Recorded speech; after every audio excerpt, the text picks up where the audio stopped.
شروع کرتا ہوں اللہ رب العزت کے بابرکت نام سے جو بڑا ہی مہربان اور نہایت ہی رحم کرنے والا ہے۔ ارشاد باری تعالی ہے جس کا معنی و مفہوم ہے کہ جس وقت سیدنا داؤد علیہ السلام نے ایک ایسی حکومت قائم کر دی کہ جس میں ہر ایک کو سکون اور اطمینان، کوئی شہری پریشان نہیں تھا، ہر شخص خوشحال اور خوشی کی زندگی گزار رہا تھا، ہر طرف سکون اور امن کا پیغام تھا، ہر طرف فراوانی تھی، برکت تھی۔ سیدنا داؤد علیہ السلام جب قوم کی طرف سے مکمل مطمئن ہو جاتے تو شکر بھی ادا کرتے، اور اتنا شکر ادا کرتے کہ ان آیات میں جس میں اللہ تعالیٰ نے حضرت داؤد کی تعریف کی کہ حضرت داؤد علیہ السلام اعبد رب، وہ اپنے رب کی بہت زیادہ عبادت کرتے تھے، بہت زیادہ عبادت کرتے تھے، اور اس قدر کہ انہوں نے اپنے گھر میں ایک حجرہ بنا دیا تھا، جیسے سیدنا سلیمان علیہ السلام نے شیشے کے مرتبان کے اندر ٹھہر کر عبادت کے لیے جگہ مخصوص کی ہوئی تھی، اور ایسے ہی زکریا علیہ السلام نے بھی محراب کا انتخاب، حجرے کا انتخاب کیا تھا۔ ایسے ہی حضرت یحییٰ علیہ السلام اور دوسرے پیغمبر جنہوں نے اپنی عبادت کے لیے مخصوص جائے مقام بنایا ہوا تھا۔ اس لیے بعض علماء تو اس بات کو مسنون لکھتے ہیں کہ انسان گھر بناتا ہے، اچھے سے اچھے گھر کا انتخاب کرتا ہے، اس میں ایک کمرہ وہ عبادت کے لیے مخصوص کرے۔ اگر اللہ نے اس کو اتنا دیا ہے تو وہ عبادت کے لیے ایک جائے مخصوص اس کی ایسی ہونی چاہیے کہ جس میں وہ عبادت کرتے ہوئے اسے نہایت ہی سکون ہو اور کسی کا خلل اس کے اندر عبادت کے اندر نہ آئے۔ تو حضرت داؤد علیہ السلام بھی ایسے ہی عبادت میں لگے ہوئے تھے، اور عبادت کے دوران کیونکہ بہت دیر تک عبادت کرتے تھے تو آپ نے جو چوکیدار تھے وہ بھی مقرر کیے ہوئے تھے کہ میری عبادت کے دوران، اور اپنی رعایا کو بھی بتایا ہوا تھا کہ یہ وقت عبادت کے لیے میرا مخصوص ہے، فلہذا اس دوران مجھے پریشان اور تنگ نہیں کرنا، الا یہ کہ کوئی بہت ایمرجنسی ہو۔ تو پھر اس موقع پر حضرت داؤد علیہ السلام ان کو ملتے تھے۔ تو حضرت داؤد علیہ السلام حسب معمول عبادت کر رہے تھے، تو عبادت کے دوران آخر انسانی اور طبی بشری تقاضا ہے، دل میں خیال پیدا ہوا، استعجاب پیدا ہوا، خوشی پیدا ہوئی، اور عام خوشی مومنوں کی اللہ کے لیے عبادت ہے کہ کسی کام پہ وہ عبادت پہ خوشی کا اظہار کرتے ہیں تو اس پر بھی اجر ہے، لیکن پیغمبر جب کسی بات کو اللہ کی طرف کرنے کے بعد اس پہ تھوڑا سا بھی اپنے دل کا یا نفس کا طبی تقاضے کے تحت بھی کوئی شیئرنگ ہو جائے تو اللہ تعالیٰ کو سیئات الحسنات الابرار سیئات المقربین، یہ اصول ہے کہ جو اللہ کے مقرب لوگ ہوتے ہیں، جو اللہ کے برگزیدہ ہوتے ہیں، جو پیغمبر ہوتے ہیں، جو اولیاء ہوتے ہیں، ان کو اللہ تعالیٰ کی طرف سے اللہ کے نیک بندوں کو پکڑ کیوں جلدی آ جاتی ہے؟ کیونکہ اللہ کا ان سے پیار زیادہ ہوتا ہے، اور اللہ تعالیٰ چاہتے ہیں کہ یہ کسی قسم کی کوئی بھی ایسی کمی بھی نہ کرے، ایسا مباح عمل بھی نہ کرے کہ جس کے کرنے کی عام لوگوں کو اجازت ہے، جیسے کہ ہنسنا کوئی منع نہیں ہے، لیکن حد سے زیادہ ہنسنا منع ہے، لیکن ہنسنا منع نہیں ہے، گناہ نہیں ہے۔ ایسے ہی تہجد پڑھنا فرض نہیں ہے، لیکن پیغمبروں کے لیے تہجد پڑھنا فرض تھا۔ تو ایسے ہی حضرت داؤد علیہ السلام نے دل کے اندر استعجاب پیدا ہوا کہ میری حکومت بہت ہی پھیل چکی ہے، اور اللہ کا شکر ہے کہ اللہ نے مجھ سے یہ کام لیا ہے، اور یہ کام اللہ تعالیٰ نے مجھے بڑا بخوبی آسن طریقے سے لیا ہے۔ بس یہ استعجاب کا دل کے اندر پیدا ہی ہونا تھا، اقرار بھی نہیں کیا، زبان سے اظہار بھی نہیں کیا کہ اللہ تعالیٰ کی طرف سے دو فرشتے آئے اور انہوں نے ان کی عبادت کے اندر خلل بڑا ڈال دیا، اور ان کی عبادت کے وہ پروگرام کو یعنی ڈسٹربنس جیسے ہم کہتے ہیں نا کہ اس کے اندر بے چینی پیدا کر دی۔ بس اسی پر حضرت داؤد علیہ السلام ان کے درمیان فیصلہ کرنے میں آپ نے جلدی کا اظہار کر دیا کہ جیسا کہ ایک فریق نے یہ کہا کہ میری ایک دمبی ہے، اور دوسرا کہہ رہا ہے دوسرے کی 99 دمبیاں ہیں اور ایک دمبی والا اب شکایت لے کے آیا ہے کہ یہ مجھ سے ایک دمبی بھی لینا چاہتا ہے اور اپنی 99 دمبیاں پوری کر کے 100 کرنا چاہتا ہے. اکفلنیھا وعزنی فی الخطاب، اور وہ کہتا ہے یہ بھی میری کفالت میں دے دو اور میں اس پر غالب آ جاؤں. اور حال یہ ہے کہ اس کو بولنے کی بڑی طاقت ہے، وہ بہت ہی زبردست بولنے والا ہے، چرار ہے اور گفتار کا زبردست ہے. تو حضور نبی صلی اللہ علیہ وسلم نے فرمایا لوگوں میں بھی ایک انسان ہوں اور انسانی اور بشری تقاضے کے تحت اگر کوئی فریق میرے پاس اگر آ کے فیصلہ کرنے کے لیے اپنی چرب زبانی سے، اپنی چالاکی سے، اپنی مکاری سے اگر کسی کے حق کو حاصل کرتے ہوئے مجھ سے اگر غلط فیصلہ انہوں نے لے لیا، تو اگر اللہ نے مجھے اس پر باور نہ کیا اور مجھے خبر نہ دی، پہلے تو حضور کے سامنے کسی کو یہ جرت ہوتی نہیں تھی، لیکن کچھ واقعات ایسے ہیں کہ جس میں انہوں نے جرت کی منافقین نے، تو اللہ کے پاک پیغمبر نے فرمایا کہ ایسا شخص اگر مجھ سے اپنی چرب زبانی سے فیصلہ اپنے حق میں بھی کروا لے تو وہ اللہ کی آنکھ سے نہیں بچ سکتا. وہ ایک بالش زمین کا بھی، ایک چپے کا فیصلہ بھی اگر مجھ سے غلط طریقے سے لے گا تو روز قیامت وہ چپے کی وہ جگہ، وہ بالش زمین بھی اس کی 70 زمینوں کا توق بنا کر اس کے جسم کو اتنا پھیلا کر اس کے لیے اتنا بڑا عذاب بنا کر اس کے اوپر سوار کی جائے گی. یہ تو صحیح حدیث ہے. تو اس لیے حضور اکرم صلی اللہ علیہ وسلم کا یہ فرمان کہ انسان کو جب کوئی شخص فیصلہ کرنے والا ہو وہ یک طرفہ فیصلہ نہ کرے، ایک طرف سے بات سنے تو دوسری طرف سے بھی بات ضرور سنے، پھر اس کے بعد اللہ کی رضا کی خاطر وہ فیصلہ کرے گا. حضرت داؤد علیہ السلام نے جلدی کی اور آپ نے اس کے فیصلے پر فوراً دوسرا فیصلہ یہ دے دیا کہ ہاں اکثر شریک جو ہیں خلطاء بعضهم الی بعض من الخلطاء لیبغی بعضهم علی بعض، کہ اکثر جو شریک ہوتے ہیں جب آپس میں لین دین کرتے ہیں تو ان میں کچھ شریک جو ہیں اپنے حق کو زیادہ حاصل کرنے کی خاطر وہ مبالغہ نہیں کرتے ہوئے دوسرے فریق پہ چڑھ دوڑتے ہیں. فلہذا دیکھو تمہاری ایک دمبی ہے اس کی 99 ہے اور یہ آپ پر زیادتی کر رہا ہے، فیصلہ اس کے خلاف کر کے ایک دمبی والے کو عزت دے دی. اب اس پر اللہ تبارک و تعالیٰ کو یہ بات پسند نہ آئی تو اس لیے انما فتناہ، ان کی عبادت کے اندر اللہ تعالیٰ نے آزمائش ڈال دی اور اس آزمائش میں وہ فیصلہ کرتے ہوئے چوک گئے اور فیصلہ کرنے کے بعد پھر جب ان کو اللہ تعالیٰ نے باور کرایا تو فاستغفر ربہ، پھر اپنے رب سے انہوں نے استغفار کی تو اللہ تعالیٰ نے ان کی دعا کو قبول کیا اور آپ اس وقت رکوع میں گر گئے. تو اسی کے بارے میں یہ تفسیر ہے. یہی واقعہ صحیح سچا واقعہ ہے، یہی واقعہ قابل قبول بھی ہے اور تفسیری روایات کے عین مطابق بھی ہے. جو بائبل کا واقعہ ہے کہ بنت سبا ایک خوبصورت لڑکی اوریا نامی ان کے وزیر کی، حضرت داؤد کی، انہوں نے ان سے نکاح کرنے کے بغیر نعوذ باللہ من ذالک اس کو اپنے پاس بلا لیا اور اس کے بعد اس سے یعنی فعل سرزد ایسا ہو گیا کہ جس پر اللہ تبارک و تعالیٰ نے پھر جو بچہ دیا تو نعوذ باللہ من ذالک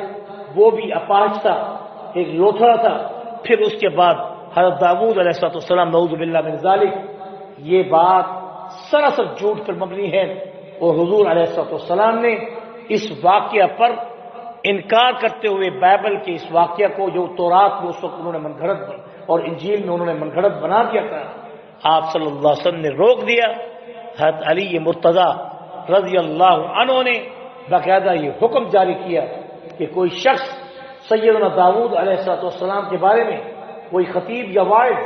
اس واقعہ کو اگر پیش کرے تو میں اس پر حد قذف، جھوٹی گواہی پر جو 80 درے ہیں اس پر کوڑوں کی سزا مقرر کروں. سیدنا علی مرتضیٰ رضی اللہ تعالیٰ حضرت داؤد کے بارے میں. تو یہ آج کل کے خطیب بڑے بے لاگ ہوتے ہیں اور بڑی باتیں بناتے ہیں اور حدیث کے الفاظ کو وہ پورا پیش کرنے کی بجائے اپنے الفاظ کو داخل کر دیتے ہیں. اس لیے حدیث کے معاملے میں بڑی ہی سوچ بچار ہے اور پل صراط پر گزرنے کے برابر ہے اور تلوار کی دھار پر چلنے کے مترادف ہے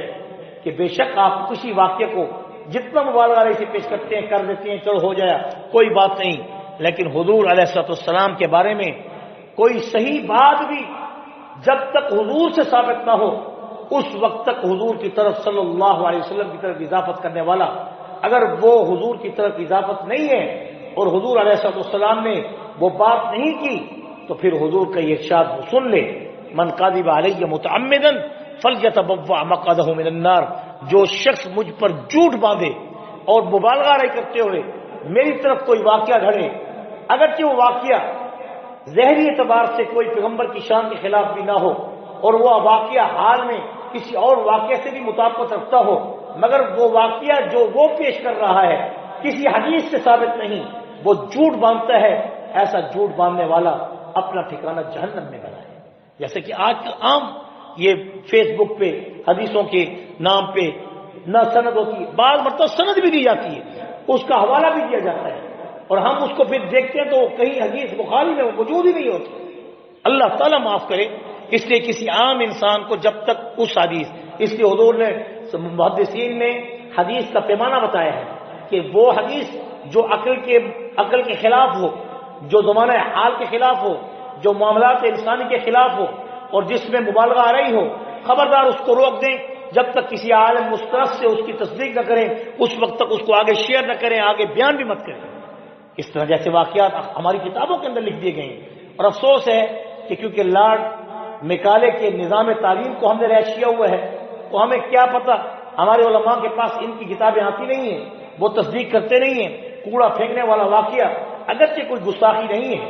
کوڑا پھینکنے والا واقعہ حضور کے اوپر صلی اللہ علیہ وسلم پر کسی عورت کا اگرچہ کوئی گستاخی نہیں ہے کہ آپ تو برداشت کرتے تھے، آپ تو پتھر بھی برداشت کرتے تھے، آپ تو کانٹے برداشت کرتے تھے۔ ابو لہب کی جو بیوی تھی ام جمیل، وہ آپ کے راستے میں کانٹے بچھا دیتی تھی وغیرہ وغیرہ، آپ پر حد سرائی کرتی تھی اور گلے میں پھندے ڈالنے کے لیے اوباش لڑکوں کو بھیجتی تھی۔ یہ ساری باتیں جین ہیں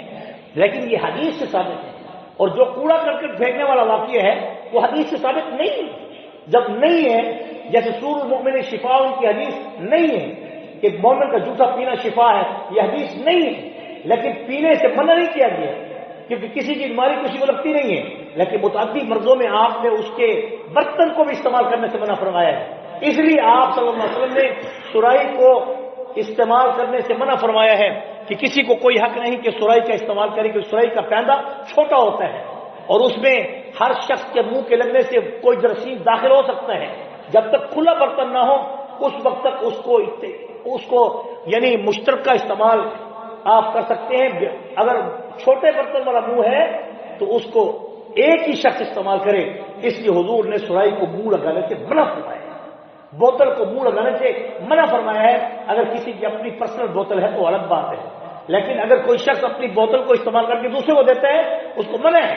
کیونکہ سرائی کے استعمال سے حضور نے منع فرمایا ہے، اور سرائی کا پیندہ چھوٹا ہوتا ہے، اور ہو سکتا ہے کسی کے منہ میں شراب ہو، کسی کے منہ میں کوئی بیماری ہو، کسی کو کوئی کھانسی ہو، کسی کو کوئی اور متعدی مرض ہو، کوئی وائرس ہو، کورونا ہو، تو دوسرے کو لگنے کا خطرہ ہے۔ کون کہتا ہے کہ سور المؤمن شفاء، کہ مومن کا جھوٹا شفا ہے؟ یہ حدیث نہیں ہے، یہ موضوع ہے۔ اس طرح کی حدیثیں ہم گھر گھر کے پیش کر جاتی ہیں۔ ہمارے مواعظین لمبے لمبے نعرے اور لمبے لمبے دعوے، کوئی سمجھ نہیں۔ ہم نے کرائٹیریا بھی ایسا بنا دیا ہے کہ جو بھی آ جائے ممبر پر اس کو سننے کے لیے تیار ہو جاتی ہے۔ خدا را ہاتھ جوڑتا ہوں، اللہ کا واسطہ وقت بہت کم ہے، آپ کا سارا وقت اس میں چلا جاتا ہے۔ اصلاحی امت بہت ضروری ہے، اس لیے یہ ساری باتیں میں درس کے اندر ہی بتا دیتا ہوں تاکہ سب کو پتہ چلے۔ اب یہاں بھی اس طرح کے جو واقعہ بائبل کا، جو کہ بنت سبا ایک خوبصورت عورت کا، یہ سراسر جھوٹ پہ مبنی ہے، اس کو مواعظین پیش کرتے ہیں جلسوں میں عام، یہ بالکل غلط ہے، کوئی اس کا کانسیپٹ نہیں ہے۔ اسی طرح یہ واقعہ صرف اتنا ہی ہے کہ ایک مثال سے اور ایک فرشتوں کے وجود سے آپ علیہ الصلوۃ والسلام کو اللہ تعالیٰ نے تھوڑا سا اپنے محبت کا اظہار کر کے اپنے حبیب کو جیسے سبق دیے، ایسے ہی اللہ تعالیٰ کو روا ہے کہ وہ کسی پیغمبر کو کیسے ہی سبق بتا دے۔ تو اس کی شان ہے، پیغمبروں کی شان اس کے ساتھ ہے، ہمیں کوئی حق نہیں کہ ہم اس میں کوئی مبالغہ رائی کریں۔ اب دیکھیں اس لفظی ترجمے کو اور اسی پہ اکتفا کرتے ہیں۔ ان ھذا، آیت نمبر 22 کے بعد، کہ بے شک وہ دو فرشتے جب آئے آپس میں لڑتے ہوئے اور انہوں نے محراب کو، اس دیوار کو، عبادت والی کو پھلانگا اور اندر داخل ہو گئے۔ جب اندر داخل ہو گئے تو سارا نظام عبادت کا درم برم ہو گیا، تو حضرت داؤد علیہ السلام کا جو خاص انبساط تھا، جو ایک خاص توجہ تھی، وہ بٹ گئی۔ اب انہوں نے آپس میں آ کر جب آ کے قریب ہوئے تو ففاضیہ، اس سے پیچھے آیت بھی دیکھ لیں 21 نمبر کے بعد، اس داخلوا علی داؤد، جب وہ داخل ہوئے داؤد پر، ففاضیہ منہم، پس حضرت داؤد کیا ہو گئے؟ گھبرا گئے۔ ففاضیہ من گھبرا گئے۔ انسانی تقاضا ہے کہ کوئی آج تک آیا نہیں، یہ کون آ گئے؟ جب چوکیدار بھی ہیں، دروازہ بھی بند ہے، یہ کون اندر پھیلان کی اتنی جرت کر کے آ گئے؟ تو آپ ڈر گئے کہ دشمن آ گئے، تو انہوں نے کہا لا تخف، جیسے لوط کے پاس آئے تھے، حضرت ابراہیم کے پاس آئے تھے اور کھانا نہیں کھا رہے تھے، تو حضرت ابراہیم ڈر گئے کہ کہیں یہ دشمن تو نہیں ہے، انہوں نے بھی کہا لا تخف، ہم فرشتے ہیں۔ یہ واقعات قرآن میں موجود ہیں۔ جب ابراہیم کا واقعہ سچا ثابت ہے، یہ بھی وہی واقعہ ہے، اس میں کیوں اپنی طرف سے باتیں گاڑتے ہیں؟ تو اس میں بھی وہی بات ہے کہ وہ فرشتے جیسے ابراہیم کے پاس گئے، ایسے داؤد کے پاس بھی آ گئے، اور اب ان کو کچھ اور رنگ سے ہے، ان کو کچھ اور رنگ سے ہے۔ اللہ کا طریقہ ہے، ہر پیغمبر کے ساتھ اپنا اپنا اسلوب ہے۔ تو یہاں تک کہ ففاضیہ منہم، حضرت داؤد ڈر گئے، انہوں نے کہا لا تخف، کیوں ڈرتے ہو؟ خصمان بغا، ہم آپس میں لڑتے ہوئے آ رہے ہیں، ہم میں سے ایک باغی ہے ہمارا جو دوسرے پر بغاوت کر رہا ہے، فاحکم بیننا بالحق، بس آپ چاہیں ہمارے درمیان حق کے ساتھ فیصلہ کر دیں، ولا تشتت، اور ہمارے درمیان زیادتی نہ کریں، واہدنا، اور ہمیں صحیح راستہ دکھائیں، الی سواء الصراط، جو ہمارے لیے ویسے صحیح ہو اور صحیح چلنے کے لیے ہو۔ ان ھذا، کیا واقعہ ہے؟ ان میں ایک نے کہا کہ یہ میرا بھائی ہے، لہو 99 نعجہ، اس کی 99 دمبیاں ہیں، ولی نعجۃ واحدہ، اور میری ایک ہی دمبی ہے، فقال، پس یہ کہتا ہے اکفلنیہا، یہ دمبی بھی مجھے دے دو تاکہ میری 100 پوری ہو جائیں، وعزنی فی الخطاب، اور اپنے بولنے میں بڑی طاقت رکھتا ہے، میرے اوپر غلبہ کر گئے، بڑی دلیلیں دے رہا ہے اور بڑے ایسے منطق کی باتیں کر رہا ہے کہ میں اب انکار نہیں کر سکتا۔ قالا، تو حضرت داؤد نے کہا لقد ظلمک، آپ نے فوراً فیصلہ کر دیا کہ تو بڑا ظلم کر رہا ہے، تیرا سوال کہ نعجتی کا، کہ تو اپنی یعنی تو اس کی دمبی کو لینا چاہتا ہے، اعلان یاجی، اپنی 99 دمبیوں میں جمع کرنا چاہتا ہے، نیاجی جمع ہے ناج کی، ناج ایک دمبی کہتے ہیں، نیاجی جمع ہے، اپنی اس 99 دمبیوں میں تو اپنی ایک دمبی اس کی بھی تو لینا چاہتا ہے، تو بڑا ظالم ہے۔ وَإِنَّ كَثِيرًا مِنَ الْخُلَطَاء، ہاں اکثر یہ دیکھا گیا ہے کہ جو شریک ہوتے ہیں، کاروبار کرتے ہیں، لِيَبْغِي بَعْضُهُمْ عَلَى بَعْضٍ، وہ ایک دوسرے پر کیا کرتے ہیں؟ وہ بغاوت کر جاتے ہیں، زیادتی کر جاتے ہیں، إِلَّا الَّذِينَ، ہاں مگر وہ لوگ جو ایمان لے آئے، وَعَمِلُوا الصَّالِحَاتِ، اور نیک اعمال کی، دیکھتے جائیں ترجمے کو، وَقَلِيلٌ مَا هُمْ، اور ان میں جو ہے کم لوگ ایسے ہیں کہ جو وہ اللہ کی عبادت کرنے والے ہوتے ہیں اور فیصلہ صحیح کرنے والے ہوتے ہیں۔ وظن داؤد، سیدنا داؤد علیہ السلام نے اپنے گمان پہ فیصلہ کر دیا، انما فتناہ، پس اللہ نے ان کو آزمائش میں ڈال دیا۔ جب آزمائش میں ڈال دیا، اللہ تعالیٰ نے پھر باور کرا دیا، میں نے تو دوسرے فریق کی بات سنی نہیں، اور ایک فریق کی بات سن کر فوراً فیصلہ کر دیا، حالانکہ فیصلہ صحیح کیا، لیکن باوجود اس کے کہ دوسرے فریق کو بھی سننا چاہیے تھا، ہو سکتا ہے کہ وہ ایک دمبی بھی اسی کی ہو سکتا ہے کہ وہ کسی اور طریقے سے اس کو دی ہو، اب وہ واپس لینا چاہتا ہو، تو فلہذا ان کو غلطی ہو گئی، یعنی غلطی سے مراد یعنی بھول ہو گئی، اور فاستغفر، تو اللہ کے سامنے استغفار کرنے لگی۔ پیغمبر کا استغفار گناہ پہ نہیں ہوتا، پیغمبر کا استغفار غیر اولا پہ ہوتا ہے۔ غیر اولا کام وہ ہوتے ہیں جو عام لوگوں کے لیے گناہ نہیں ہوتے، لیکن نیک لوگوں کے لیے وہ ایسا عمل کہ وہ اللہ کے نزدیک پسندیدہ نہیں ہوتا، اس پر بھی وہ توبہ کرتے ہیں۔ تو ایسے عمل پر توبہ کرنا گناہ نہیں ہوتا، بلکہ وہ کسی غیر اولا جو کہ ناپسندیدہ عمل ہوتا ہے اس پر بھی اللہ کے نزدیک وہ استغفار کرتے ہیں۔ انہوں نے اپنے رب سے استغفار کی، وخر راکعا واناب، اور پھر اس کے بعد گر گئے رکوع کے اندر اور اللہ کی طرف توبہ کرنے والے ہو گئے۔ یہاں سے اب تو یہ بات بھی ثابت ہو گئی کہ کوئی شخص اگر آیت سجدہ پر رکوع کر لے تو اس کا رکوع کرنا بھی سجدہ ہے، اگر وہ سجدہ کر لے تو سجدہ ہی ہے، کیونکہ الرکوع کا سجود و سجود کا رکوع۔ حضور کی حدیث ہے کہ اگر کوئی شخص آیت سجدہ پر نماز کی حالت میں اسی آیت کو پڑھتے ہوئے، جیسے ہم نے یہ آیت پڑھی ہے خر راکعا واناب، اور فوراً اگر وہ رکوع میں چلا جائے تو اس کا وہ رکوع جو ہے سجدہ ہی کہلائے گا۔ کیا کہلائے گا؟ سجدہ ہی کہلائے گا۔ اب وہ نیت کر لے تو اس کا رکوع کے اندر سجدہ ہو جاتا ہے۔ اب یہاں پر بھی ہمیں سجدے کا حکم کیا گیا ہے، یہ آیت سجدہ ہے، اس لیے حضرت داؤد علیہ السلام کے لیے جو آیت تھی وہ آیت شکر تھی. انہوں نے شکر ادا کیا کہ اللہ نے میری توبہ قبول کر لی تو انہوں نے رکوع کر لیا. رکوع بھی سجدہ ہے، سجدہ بھی رکوع ہے. اس لیے کبھی اگر امام آیت سجدہ پڑھ کر فوراً رکوع میں چلا جائے تو اس کے ساتھ رکوع میں چلے جائیں، لیکن ایسا کرنے سے لوگوں کو مغالطہ بھی ہو سکتا ہے. لیکن اس کو چاہیے کہ وہ پہلے سے بتائے کہ میری آیت سجدہ ہے اور میں نے اس پر سجدہ کرنا ہے. اگر وہ نہیں بتا سکا تو پھر وہ سجدہ نہ کرے، اسی آیت کے اوپر وہ رکوع کر لے، وہ رکوع ہی اس کا سجدہ ہو جائے گا، سب کا سجدہ معاف ہو جائے گا. اور سجدہ تلاوت واجب ہے. ابھی دعا کے بعد آپ سجدہ تلاوت کل کا بھی کریں، آج کا بھی کریں، اور ایک مجلس میں ایک آیت کو 10 دفعہ بھی پڑھ لے تو سجدہ ایک ہوتا ہے. ایک مجلس میں آیت سجدہ کو 10 دفعہ 20 دفعہ بھی پڑھ لے تو سجدہ ایک ہوتا ہے. اگر مختلف جگہوں پہ پڑھے، اس جگہ سے نکل کے باہر جا کے پڑھے تو پھر اس کے لیے سجدہ دوسرا ہو جائے گا. تو اب ہمارے اوپر 2 سجدے ہیں، کل کا بھی اور آج کا بھی. اللہ تعالیٰ سے دعا ہے کہ اللہ تعالیٰ ہم سب کو قرآن و سنت پہ عمل کرنے کی توفیق نصیب فرمائے. ربنا آتنا فی الدنیا حسنہ وفی الآخرۃ حسنۃ وقنا عذاب النار وادخلنا الجنۃ مع الابرار یا عزیز یا غفار یا رب العالمین. وصلی اللہ تعالی علی خیر خلقہ محمد وعلی آلہ واصحابہ اجمعین برحمتک یا ارحم الراحمین.